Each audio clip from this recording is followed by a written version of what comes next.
Notice is hereby given that a regular meeting of the Audit and Oversight Committee of the City of Brownsville will be conducted on January the 6th, 2023 at 12:15 p.m.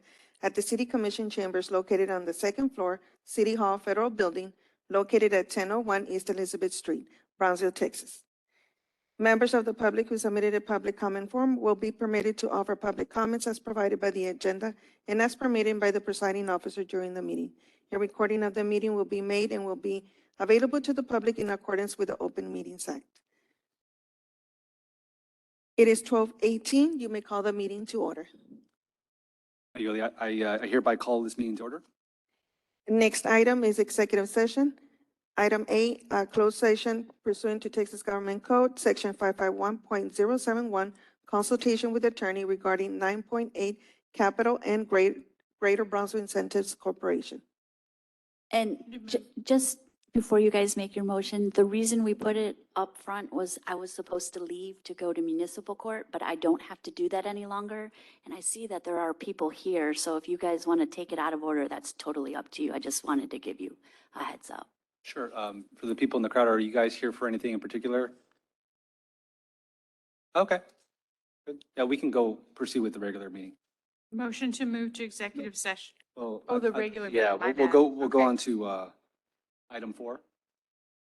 Item number 4, public comment period. We did not receive any public comment forms. The next item number 5, items for individual consideration, discussion, and possible action. Approval of the minutes for the following Audit and Oversight Committee meetings.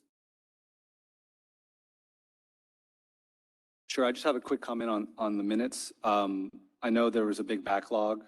How are we doing in catching up so that we get more correct? We're up to date. The only thing is that we're trying to, this one's the 2021. We want those approved before we put in the 2022. Okay, thank you. Okay, so we have a motion. I'll second the motion. So all those in favor, please say aye. All those opposed? Item carries. Next item, we have item number B, receive City Auditor's Office update on audits performed and underway, policies and procedures for consideration, proposed audit universe for risk assessment, project ranking based on risk assessment, and staffing, location, and other items of interest related to the City Auditor's Office. Sure. Hello. Hello. Good afternoon. Happy New Year. I'm doing all right here. So let's go right up. This is the same as the agenda, items to discuss. So we'll start with item number 1. These are the follow-up audits that were done, not necessarily in that order. I have a copy here. I sent a copy via email to the members. And these will be posted on the website. They're posted on the website except for, I think, the last 1 or 2. Did you have any questions about any of these follow-up audits? I don't. Are there any other issues that have come up during during this process of the follow-up? Just it's going to take time to get people used to responding. For the most part, we had a couple of extensions that came in. That's why some of them were a little later than the others. But everybody was pretty forthcoming when they had time. And it's going to take longer than normal to resolve some of these issues, I think, because of staff turnover and being short-staffed. So we have a lot of new directors in different departments. So you'll see longer than normal estimated completion dates. September 30, I think, is the latest estimated completion date. They're still hiring like a call center manager to take over the call center and other items. Are you keeping Ms. Ramirez engaged on these open items, just for information so that she knows that these are out there? Yes, and I will put a ticker for myself to remind her I think it's a good periodically. thing, just to make sure she's aware. Yeah, I put her on the responses when I sent out the information, requesting the information back from the leaders of the departments. I wanted her to know, and they actually helped me facilitate some of the responses later on. Great. So. Thank you. Okay. So to do our audits, and to be ready for peer review and have quality control, we really need a standard operating procedure. The only standard operating procedure I found was from 2017. It was in draft form, and it was not very specific to the office. So what I did is I went out and I found examples. I started with a very short example because that was the easiest thing to do, and I based it on our charter. I've got our organization, the organization structure in there and how the reporting structure is. What I'd like to do is use appendices and then use policy memos. So what I did is I drafted various ones. That way, if we change one, we don't have to change the whole thing. We can just rescind that one and replace it and go on. Right now, I have 11 small documents. We can roll that all into one document, however you'd like to see it. We was thinking maybe we put it in PDF format when it's done, but I wasn't sure how you wanted to do signatures or address that issue since you have the right to review those and approve them. Sure. In terms of signatures, what do you mean by that? Like, do we need to sign those? Do we need to have your signature as the Audit and Oversight Committee on those and legal signature on them saying that they passed legal review? Yeah, I would defer to legal on that, but I would imagine that's prudent. The way that the ordinance and the charter reads, it does have to go through the Audit and Oversight Committee for approval. Normally, the policy that we use for the city is that our office does review it. We'll do the stamp, or we can also, of course, do the signature. But I would prefer that we have it that way, then no one has questions as to whether or not it was approved. And then it would be like a normal resolution, ordinance, policy that would become, that comes before city commission with approval. We always have the mayor sign off on it, so we would have the chairman sign off on it for here. That works for me. It's fine. Just a quick question on the items here. What's the difference between the red book and the yellow book? The red book is IIA standard, and it's actually a little bit easier. It's the organization that has the certified internal auditor credential. Yellow book is the government auditing standards, and that's set at the federal government level at the GAO. They are very strict and structured. So it would take more time and effort to go through and prove that we met each step of that. But I think it's something to aspire to. It's a higher standard, if you will. Okay. And it's specific to the United States. The IIA standard is a global standard.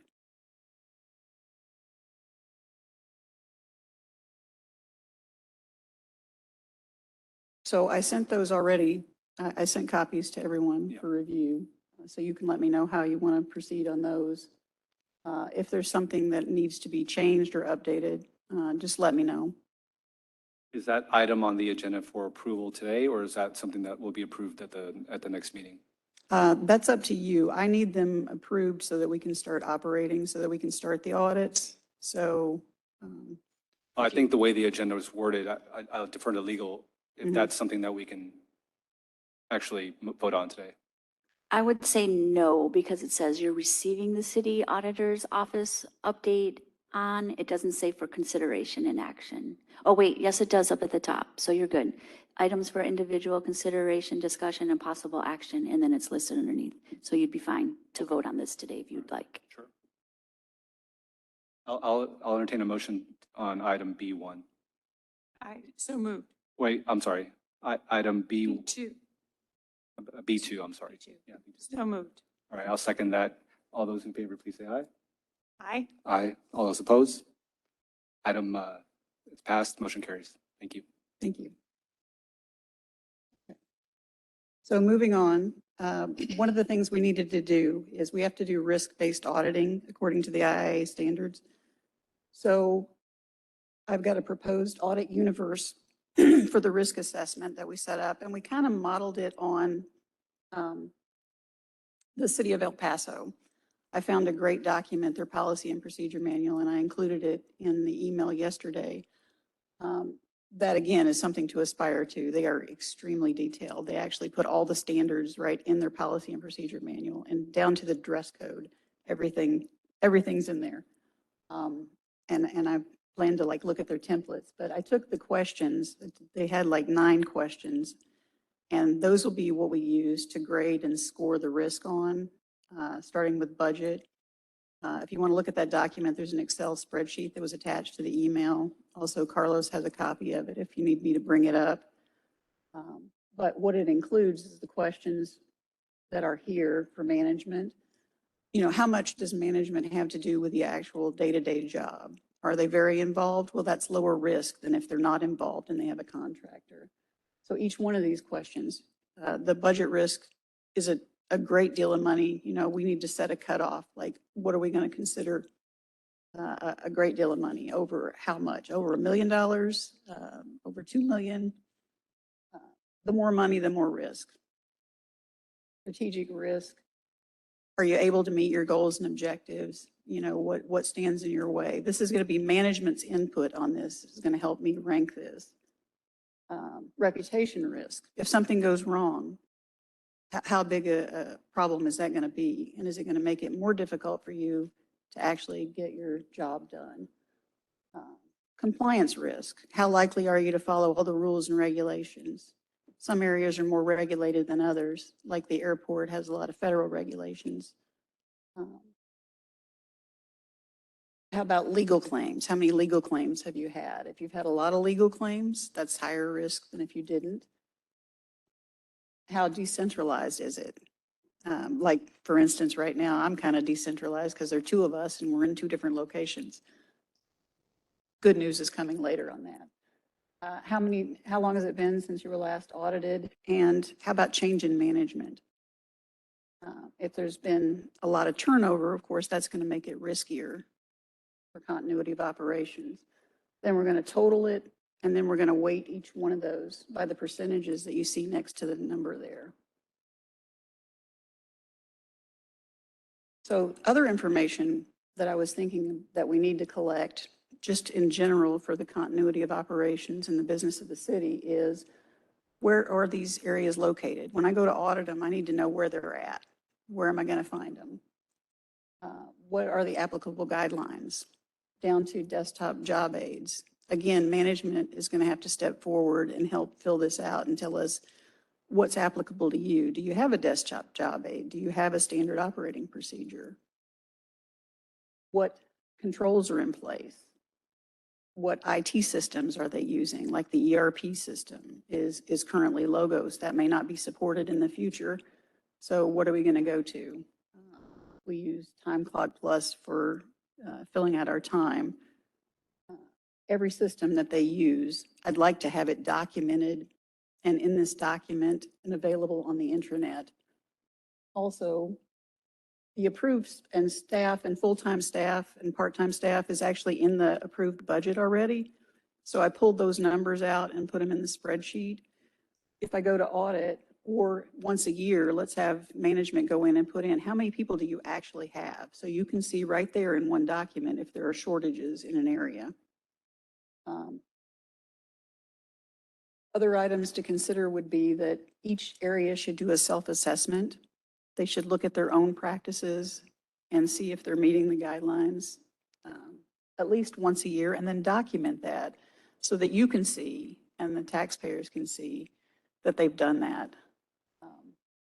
Also, continuity plans for operations. And just a side comment.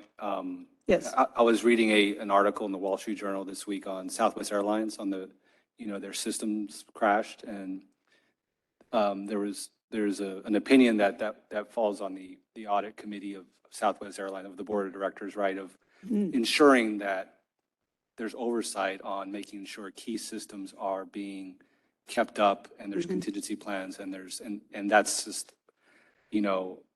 from a large organizational perspective, I think that's important, obviously, for us to make sure that we don't fall into similar pitfalls. So I think just as an anecdote, yeah. Yeah, thank you. Okay, so that's another item for consideration. And just like an audit plan, like an annual audit plan, we need to be flexible and keep in mind this could change. It could upgrade. We could find other things that we need to include there, or we might find something that's redundant that we don't need. We don't have to vote on this today. This is just something that's for consideration. If we get it in place, then we can start getting other areas of management familiar with the document. As I said, I wanted to put it on the intranet so that everybody internally has access to it.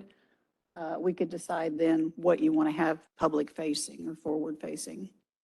So until we vote on it, you don't have anything in place, right? We do not, Do no. you want to vote on it? I'm okay with voting on it.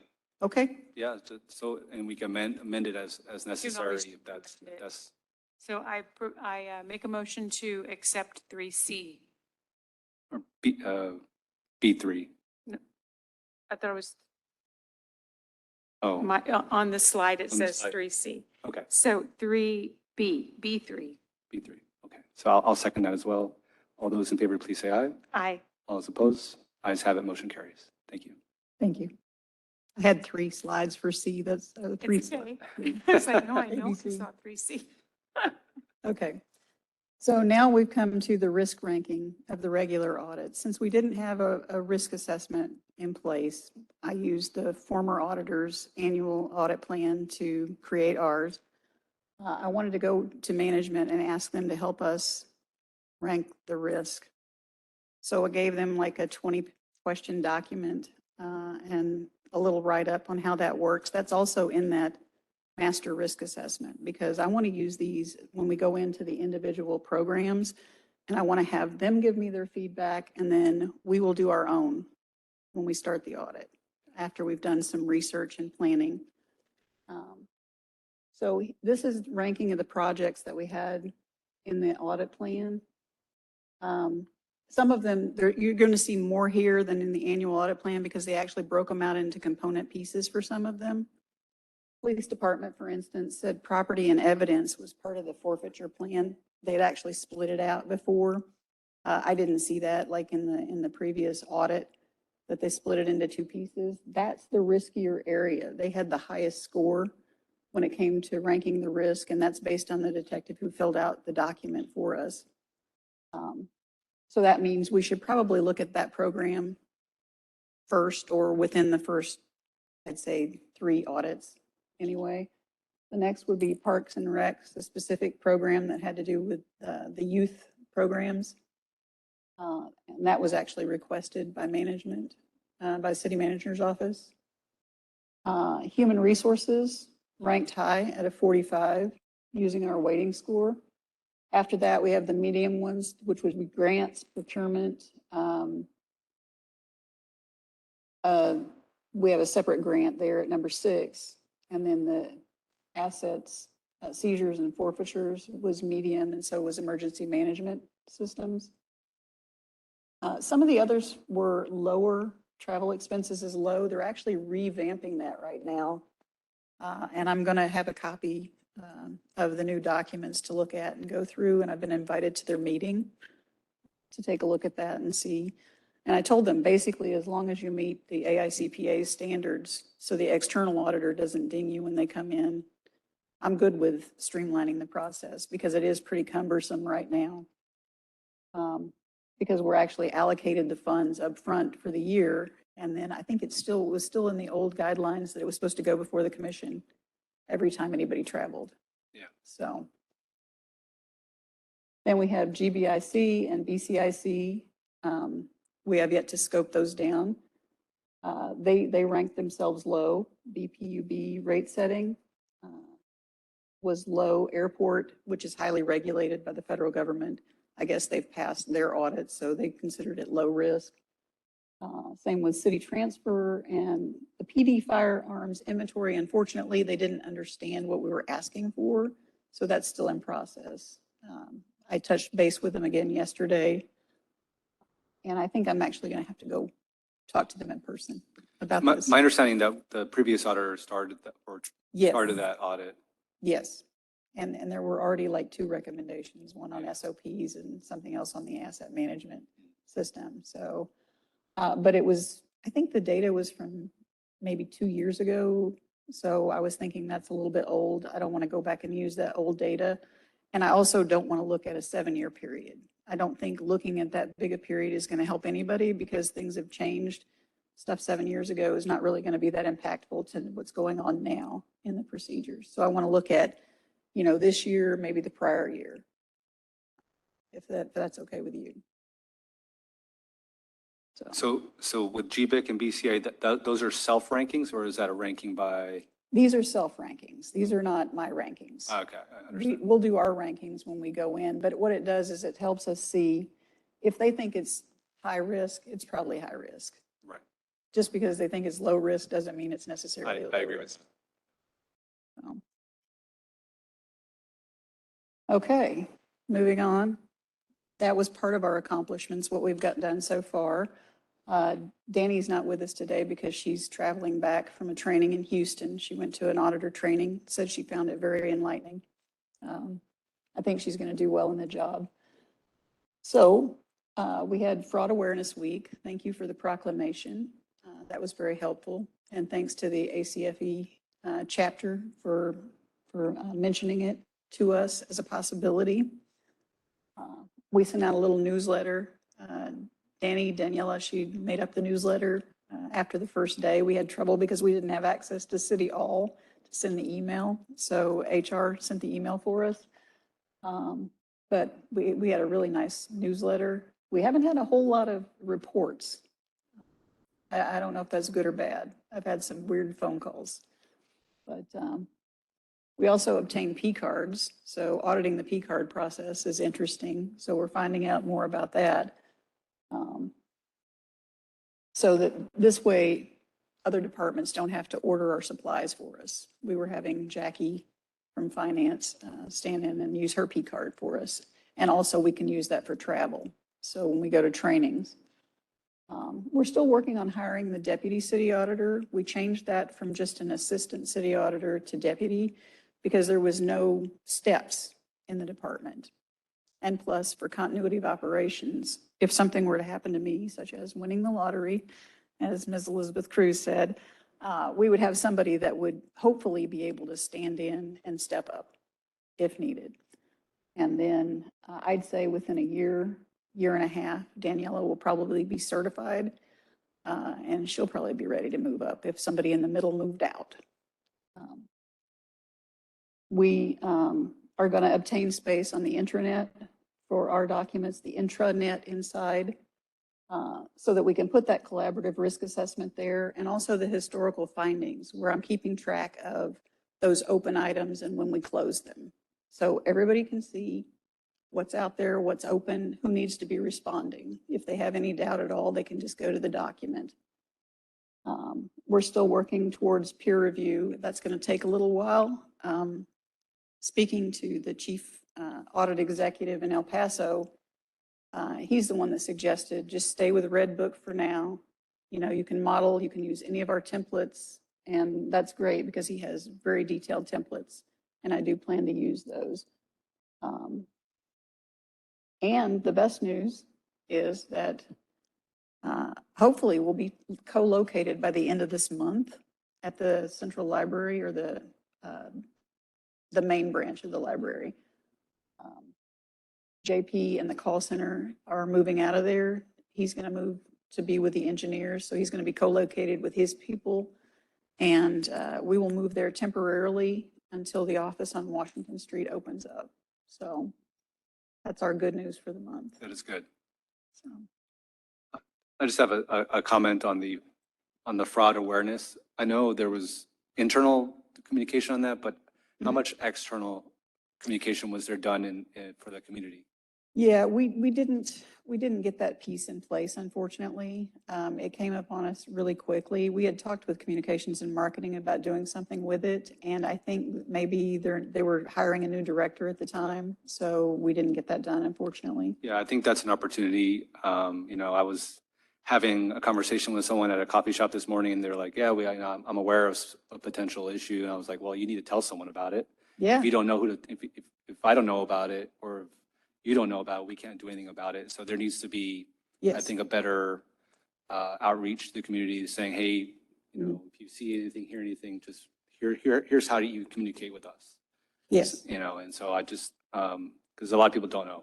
Right, and we have like like the YouTube, they do YouTube videos and. Yeah, and I think, it's just the Facebook, I think is a big way to Okay. communicate. There's communication marketing has their outlets Mhm. on how they reach the public, and I think we should use those same outlets. Yes. Yeah. I agree. I think that's a good idea. Do you have any questions for me? No, I think it's great that you guys are finally going to be together. I think Thank you. that's going to make things a lot easier. And maybe a third person soon. Right. Yeah.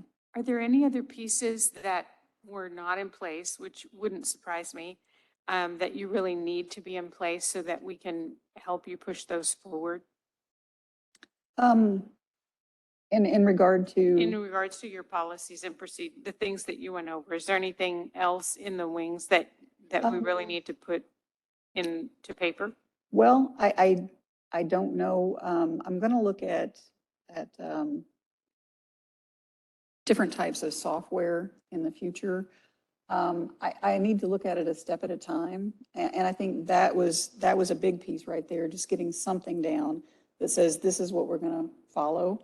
I'm going to have to do day-to-day procedures, like how are we going to document things? How are we going to cross-reference? I've already started, kind of. You might see, I like numbering things, ABC, 1, 2, 3. It makes it easier to find when I say, oh, what document was I talking about? I can go back and find it. Just for us, just learning everything, that ERP system, learning the ERP system is going to be critical before we even know if we can get some kind of a software that could audit. There are ERP systems that have audit software. This one, unfortunately, its own reports that they run, there are bugs in the system there. Okay. Mr. Well, Lupe says not in the system itself, just in the audit reports or the reports that management would run to look at. But that's a problem. If you need software, I come from a time, because I've been here a long time, where there was nothing. And so asking for a documentation of what audit was done at a particular year was hard to even determine if there was an audit done on that particular year of that particular department. So if there's software that you need to catalog and keep track of things like that historically, I would very highly favor that, because it's imperative that we have Yes. what you do in digital format. I appreciate that. I appreciate that. Right now, what we're doing is we're saving it on the S drive. There's a internal auditors as part of the S drive. So I'm saving it there, but we're also putting it on Laserfish, which is the new, and that's in the policies and procedures that I submitted. Laserfish is what the city secretary's office is using, and they're moving from, I think, DocsVault to Laserfish as a digital storage, cloud-based. So I'm going to put all my audits there, plus all the supporting documentation. So if I make a finding or recommendation, I want to have supporting documents there that show why I came to that conclusion. So anybody that comes to look at me, peer review, 20 years later, somebody could go and look at it and hopefully come to the same conclusion I did. I appreciate that. ACL is very good, but I think it's a little pricey, so we're going to keep looking. Right now, we're using Microsoft Word, Excel, Adobe, and those will be our testing tools for now until we get it, but I appreciate the support. Yeah, I would reach out to Jorge Cardenas, the EA director, just to put that on his radar. If there's something that's not working within Logos or whatever system that you need, Yes. to put that on his radar and say, hey, I need this fixed or addressed, so that he Certainly. knows. He's the one that's in charge of all that. Yeah, I'm like the ticket queen. They have a new ticketing system. I've got so many tickets in there. They have to laugh at me. They'll say, well, we've never seen this happen before. Yeah, it's gremlins. And then just going back to systems, right? Since we're using the cloud a lot, that doesn't mean it's secure or safe, or, we think it is. I've gone through personally in my business, I've had issues with our cloud provider and dealing with, ransomware and things like that. And it can happen, right? And so Yes. we need to talk about those things and making sure that there are contingency plans, or there's actually multiple places we store things so that there's redundancy. If something goes down, we still have everything in Right. place. And that's something I'd like to move into too, is looking at the designations or training on auditing software. I mean, there are standards out there by which to do it. But I think nothing's 100% secure. I think that's the message, right? We always need to have a plan B Mhm. in place. So, and that, I know it's expensive, it costs money, but I think it will pay for itself. It's right, it's money well spent. That's why I was trying to tell the city manager's office about, getting a deputy in our department. It might look like big money up front, but hopefully that's going to pay off and us being able to find savings or efficiencies elsewhere in the future. Totally agree. We can't do that unless we have trained people looking at it, so. Yes. Thank you. So the last slide I have is my contact information. That's all I have today. Okay. Thank you very much. All right, thank you for your time. The next item is future agenda items. I was going to say the only future items I have right now is I'd like to give you a monthly update. Is the last Friday of the month still good for the audit committee meetings? Yeah. Audit and oversight? Okay. Yeah, and I'd like to have a recurring item on every agenda and maybe that needs to be an executive or not. I'm not sure is any reports of fraud or anything. Just Okay. so I could check in. It should be a standing item. in my opinion. Yes. The next item is executive session. Motion to move to executive session. Sure, I'll second. All those in favor, please say aye. Aye. All those opposed? Ayes have it. Motion carries. Thank you. It is 12:49. We're going into executive session.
Okay, it is now 1:19. Next item is possible action on any items as discussed in executive session. Item A, consideration and action, if any, regarding 9.8 capital and JIBIC. Motion to proceed as discussed in executive session. All right, I'll second that motion. All those in favor, please say aye. Aye. Aye. All those opposed? Ayes have it, motion carries. Next item is adjournment. Motion to adjourn. We have a motion, and I'll second. All those in favor, please say aye. Aye. All those opposed? Ayes have it, meeting adjourned. Thank you so much, guys. It is now 1:20. Meeting has ended.